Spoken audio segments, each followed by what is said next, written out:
राधा वल्लभ श्री हरिवंश, राधा वल्लभ श्री हरिवंश। नारायणं नमस्कृतं नरं चैव नरोत्तमं, देवी सरस्वती व्यासं ततो जयमुदीरये। राधा मेरी माता है, पिता मेरे घनश्याम, इन दोनों के चरणों में मेरा कोटि कोटि प्रणाम। ओम श्री परमात्मने नमः। सेनापतियों सहित महिषासुर का वध। ऋषि कहते हैं, दैत्यों की सेना को इस प्रकार तहस नहस होते देख महादैत्य सेनापति चिक्षुर क्रोध में भरकर अंबिका देवी से युद्ध करने को आगे बढ़ा। वो असुर रणभूमि में देवी के ऊपर इस प्रकार बाणों की वर्षा करने लगा जैसे बादल मेरुगिरी के शिखर पर पानी की धार बरसा रहा हो। तब देवी ने अपने बाणों से उसके बाण समूह को अनायास ही काट कर उसके घोड़ों और सारथियों को भी मार डाला। साथ ही उसके धनुष तथा अत्यंत ऊंची ध्वजा को भी तत्काल काट गिराया। धनुष कट जाने पर उसके अंगों को अपने बाणों से बिंध डाला। धनुष, रथ, घोड़े और सारथी के नष्ट हो जाने पर वह असुर ढाल और तलवार लेकर देवी की ओर दौड़ा। उसने तीखी धार वाली तलवार से सिंह के मस्तक पर चोट करके देवी की बाईं भुजा में बड़े वेग से प्रहार किया। राजन, देवी की बाह पर पहुंचते ही वह तलवार टूट गई। फिर तो क्रोध से लाल आंखें करके उस राक्षस ने शूल हाथ में लिया और उसे उस महादैत्य ने भगवती भद्रकाली के ऊपर चलाया। वह शूल आकाश से गिरते हुए सूर्यमंडल की भांति अपने तेज से प्रज्वलित हो उठा। उस शूल को अपनी ओर आते देख देवी ने भी शूल का प्रहार किया। उसे राक्षस के शूल के सैकड़ों टुकड़े हो गए। साथ ही महादैत्य त्रिशूल की भी धज्जियां उड़ गई। वह प्राणों से हाथ धो बैठा। महिषासुर के सेनापति उस महापराक्रमी त्रिशूल के मारे जाने पर देवताओं को पीड़ा देने वाला चामर हाथी पर चढ़कर आया। उसने भी देवी के ऊपर शक्ति का प्रहार किया, किंतु जगदम्बा ने उसे अपने हुंकार से ही आहत एवं निष्प्रभ करके तत्काल पृथ्वी पर गिरा दिया। शक्ति को टूटकर गिरी हुई देख चामर को बड़ा क्रोध हुआ। अब उसने शूल चलाया, किंतु देवी ने उसे भी अपने बाणों द्वारा काट डाला। इतने में ही देवी का सिंह उछलकर हाथी के मस्तक पर चढ़ बैठा और उस दैत्य के साथ खूब जोर लगाकर बाहों युद्ध करने लगा। वे दोनों लड़ते लड़ते हाथी से पृथ्वी पर आ गए और अत्यंत क्रोध में भरकर एक दूसरे पर बड़े भयंकर प्रहार करने लगे। तदंतर सिंह बड़े वेग से आकाश की ओर उछला और उधर से गिरते समय उसने पंजों की मार से चामर का सिर धड़ से अलग कर दिया। इसी प्रकार उदग्र भी शिला और वृक्ष आदि की मार खाकर रणभूमि में देवी के हाथ से मारा गया तथा कराल भी दांतों मुक्कों और थप्पड़ों की चोट से धराशायी हो गया। क्रोध में भरी हुई देवी ने गदा की चोट से उद्धत का कचूमर निकाल डाला। हिंदीपाल ने बाष्कल को तथा बाणों से ताम्र और अंधक को मौत के घाट उतारा। 3 नेत्रों वाली परमेश्वरी ने त्रिशूल से उग्रास्य उग्र वीर्य तथा महानुभाव नामक दैत्य को मार डाला। तलवार की चोट से बिडाल के मस्तक को धड़ से काट गिराया। दुर्धर और दुर्मुख इन दोनों को भी अपने बाणों से यमलोक भेज दिया। इस प्रकार अपनी सेना का संहार होता देख महिषासुर ने भैंसे का रूप धारण करके देवी के गणों को त्रास देना आरंभ किया। किन्हीं को थुथुनों से मारकर, किन्हीं के ऊपर खूरों का प्रहार करके, किन्हीं को पूंछ से चोट पहुंचाकर, कुछ को सिंगों से विदीर्ण करके, कुछ गणों को वेग से, किन्हीं को सिंहनाद से, कुछ को चक्कर देकर और कितने को श्वास वायु के झोंके से धराशायी कर दिया। इस प्रकार गणों की सेना को गिराकर वह असुर महादेवी के सिंह को मारने के लिए झपटा। इससे जगदम्बा को बड़ा क्रोध हुआ। उधर महापराक्रमी महिषासुर भी क्रोध में भरकर धरती को खूरों से खोदने लगा तथा अपने सिंगों से ऊंचे ऊंचे पर्वतों को उठाकर फेंकने और गरजने लगा। उसके वेग से चक्कर देने के कारण पृथ्वी क्षुब्ध होकर फटने लगी। उसकी पूंछ से टकराकर समुद्र सब ओर से धरती को डुबोने लगा। हिलते हुए सिंगों के घात से विदीर्ण होकर बादलों के टुकड़े टुकड़े हो गए। उसके श्वास की प्रचंड वायु के वेग से उड़े हुए सैकड़ों पर्वत आकाश से गिरने लगे।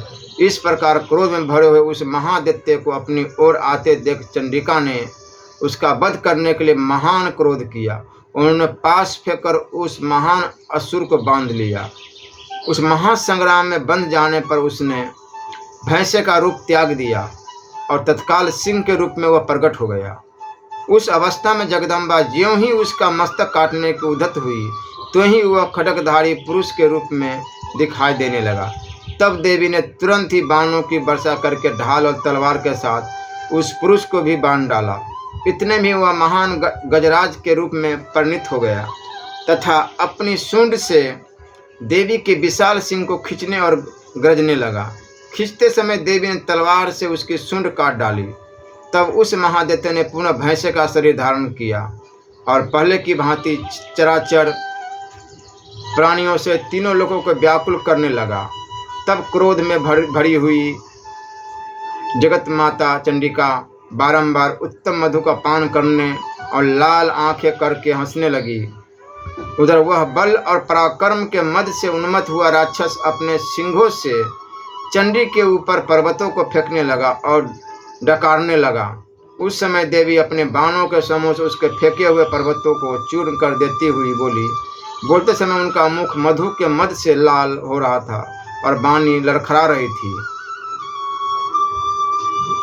देवी ने कहा, ओ मूढ़, मैं जब तक मधु पीती हूँ तब तक तू क्षण भर के लिए खूब गरज ले। मेरे हाथ से ही तेरी मृत्यु हो जाने पर अब शीघ्र ही देवता भी गर्जना करेंगे। उछली, यूं कहकर देवी उछली और उस महादित्य के ऊपर चढ़ गई। फिर अपने पैर से उसे दबाकर उन्होंने शूल से उसके कंठ में आघात किया। उनके पैर से दबा होने पर भी महिषासुर अपने मुख से दूसरे रूप में बाहर होने लगा। अभी आधे शरीर से ही वह बाहर निकलने पाया था कि देवी ने अपने प्रभाव से उसे रोक दिया। आधा निकला होने पर भी वह महादैत्य देवी से युद्ध करने लगा। तब देवी ने बहुत बड़ी तलवार से उसका मस्तक काट गिराया।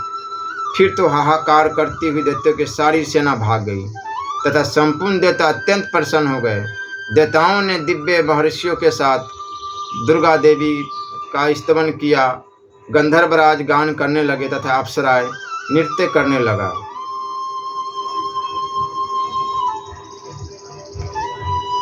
इस प्रकार श्री मार्कंडेय पुराण में सवर्णिक मनवंतर की कथा के अंतर्गत देवी महात्म्य में महिषासुर वध नामक तीसरा अध्याय पूरा हुआ।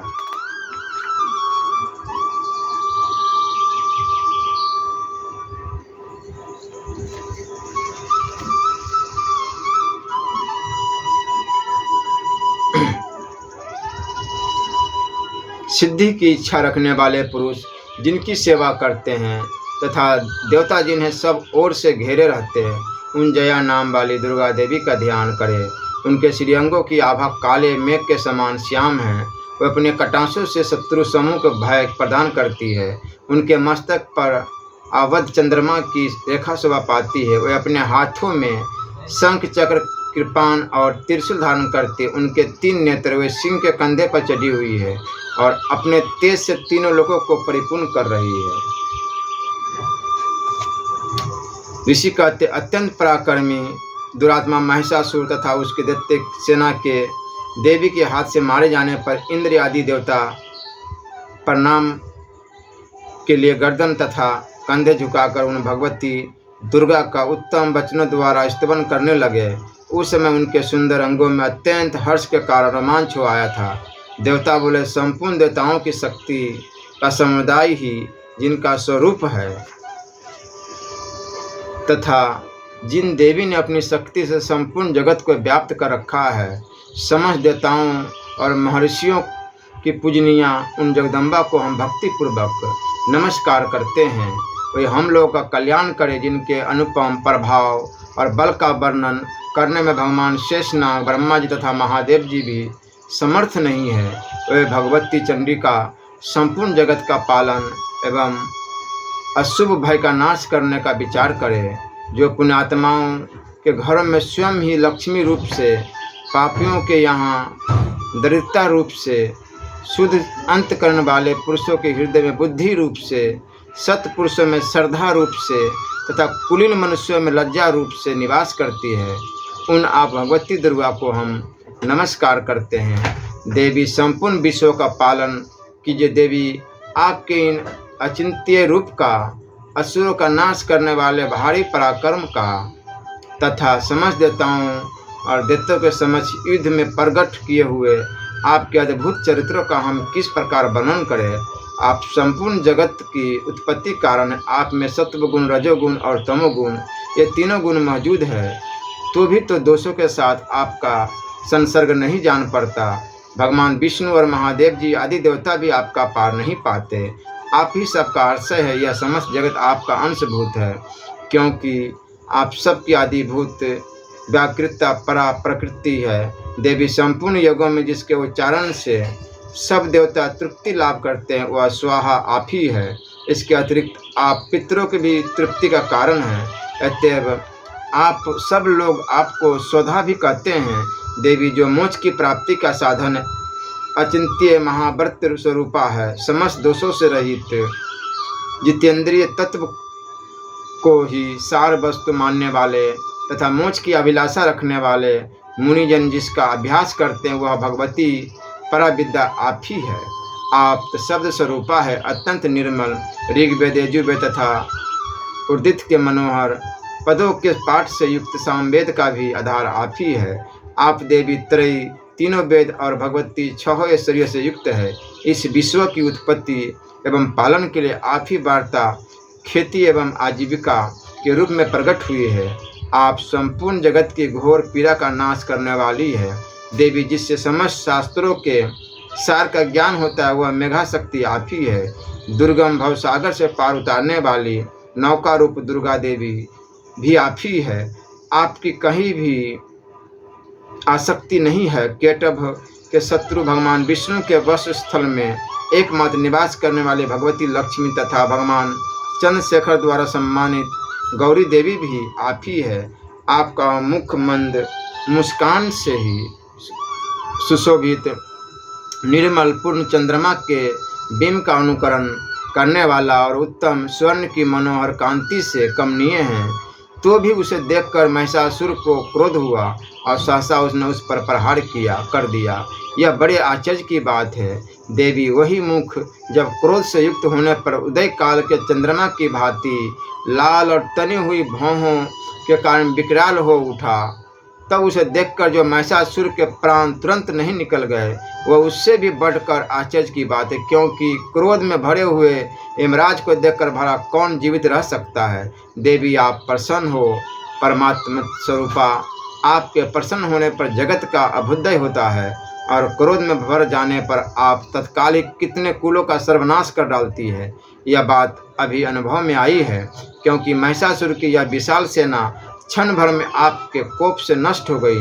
सदा अभ्युदय प्रदान करने वाली आप जिन पर प्रसन्न रहती है, वही देश में सम्मानित है। उन्हीं को धन और यश की प्राप्ति होती, उन्हीं का धर्म कभी शिथिल नहीं होता तथा वही अपने हष्टपुष्ट स्त्री पुत्र भृत्यों के साथ धन्य माने जाते हैं। देवी आपकी ही कृपा से पुण्यात्मा पुरुष प्रतिदिन अत्यंत श्रद्धापूर्वक सदा सब प्रकार के धर्मानुकूल कर्म करता है और उसके प्रभाव से स्वर्ग लोक में जाता है। इसलिए आप तीनों लोकों में निश्चय ही मनोवांछित फल देने वाले हैं। माँ दुर्गे आप स्मरण करने पर सब प्राणियों का भय हर लेती है और स्वस्थ पुरुषों द्वारा चिंतन करने पर उन्हें परम कल्याण में बुद्धि प्रदान करती है।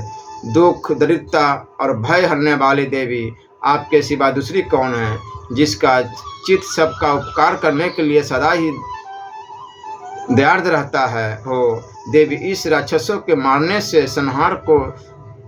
संसार को सुख मिले तथा ये राक्षस चिरकाल तक नरक में रहने के लिए भले ही पाप करते रहे हो, इस समय संग्राम में मृत्यु को प्राप्त होकर स्वर्गलोक में जाए, निश्चय यही सोचकर आप शत्रुओं का वध करती है। आप शत्रुओं पर शस्त्रों का प्रहार क्यों करती है? समस्त असुरों को दृष्टिपात मात्र से ही भस्म क्यों नहीं कर देती? इसमें एक रहस्य है। ये शत्रु भी हमारे शस्त्रों से पवित्र होकर उत्तम लोकों में जाए, इस प्रकार उनके प्रति भी आपका विचार अत्यंत उत्तम रहता है। खड्ग के तेज पुंज की भयंकर दीप्ति से भी तथा आपके त्रिशूल के अग्रभाग की घनीभूत प्रभा से चंधियाकर जो असुरों की आंखें फूट नहीं गिरी गई, उसमें कारण यही था कि वे मनोहर रश्मियों से युक्त चंद्रमा के समान आनंद प्रदान करने वाले आपके इस सुंदर मुख का दर्शन करते थे। देवी, आपका शील दुराचारियों के बुरे बर्ताव को दूर करने वाला है, साथ ही यह रूप ऐसा है जो कभी चिंतन में भी नहीं आ सकता और जिसकी कभी दूसरों से तुलना भी नहीं की जा सकती, तथा आपका बल और पराक्रम तो उन दैत्यों का भी नाश करने वाला है जो कभी देवताओं के पराक्रम को भी नष्ट कर चुके थे। इस प्रकार आपने शत्रुओं पर भी अपनी दया की प्रकट की है। वरदायिनी देवी, आपके इस पराक्रम की किसके साथ तुलना हो सकती है तथा शत्रुओं को भय देने वाला एवं अत्यंत मनोहर ऐसा रूप भी आपके सिवा और कहाँ है? हृदय में कृपा और युद्ध में निष्ठुरता, ये दोनों बातें तीनों लोकों के भीतर केवल आप में ही देखी गई है। मात्र आपने शत्रुओं का नाश करके इस समस्त त्रिलोकी की रक्षा की है। उन शत्रुओं को भी युद्ध भूमि में मारकर स्वर्गलोक में पहुंचाया है तथा उन्मत्त दैत्यों से प्राप्त होने वाले हम लोगों को भय को भी दूर कर दिया है। आपको हमारा नमस्कार है। देवी, आप शूल से हमारी रक्षा करें, अंबिके खड्ग से भी हमारी रक्षा करें तथा घंटा की ध्वनि और धनुष के टंकार से भी आप हम लोग की रक्षा करें। चंडी के पूर्व, पश्चिम और दक्षिण दिशा में आप हमारी रक्षा करें तथा ईश्वरी अपने त्रिशूल को घुमाकर आप उत्तर दिशा में हमारी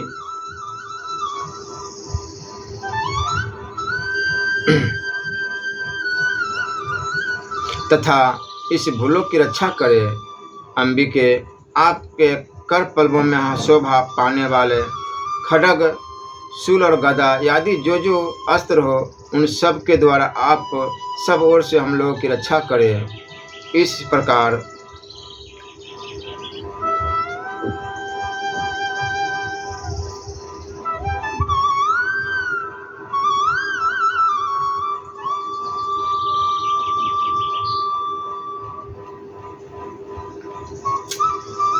जब देवताओं ने जगत माता दुर्गा की स्तुति की और नंद नवन के दिव्य पुष्प एवं गंध चंदन आदि के द्वारा उनका पूजन किया, फिर सबने मिलकर जब भक्तिपूर्वक दिव्य धूपों की सुगंध निवेदन की, देवी ने प्रसन्न वदन होकर प्रणाम करते हुए सब देवताओं से कहा।